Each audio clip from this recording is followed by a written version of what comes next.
ఎవరైతే కొద్దిగా ఆర్థికంగా వెనకబడి ఉన్నారో, విద్యాపరంగా వెనకబడి ఉన్నారో, మనం వారికి స్వప్నాన్ని అందించగలిగి ప్రపంచం చిన్నది కాదు, ఇంకా పెద్దగా ఉంది, మీరు ప్రపంచంలో ఒక పెద్ద పాత్రను పోషించాలని మనం వారిని ప్రోత్సహించినట్లయితే గొప్ప మార్పు అనేది తీసుకురావచ్చు. ఓకే, సో మనం ఈ స్టేజ్లో ఉన్నామంటే ఎవరో మనకు ఏదో సహాయం చేశారు కాబట్టి మనం ఈ స్థాయికి వచ్చాం.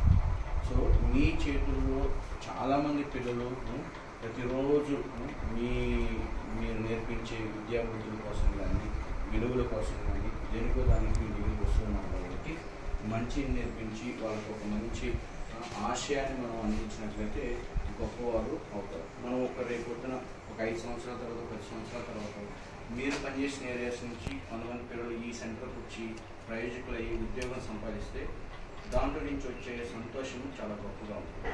సో మీ సంతోషం రెట్టింపు అవ్వాలని ఎంతోమంది యువకుల జీవితాలను మీరు దగ్గరుండి ఒక మార్పు దశలో తీసుకురావాలని కోరుకుంటూ సెలవు తీసుకుంటూ ఉన్నాను. ఈ సందర్భంగా ఫాదర్ అశోక్ గారిని కూడా అభినందిస్తూ వారి యొక్క ప్రోత్సాహంతో మీరు కూడా అనేక కార్యక్రమాలు చేపట్టాలని కోరుకుంటూ సెలవు తీసుకుంటున్నాను. Thank you.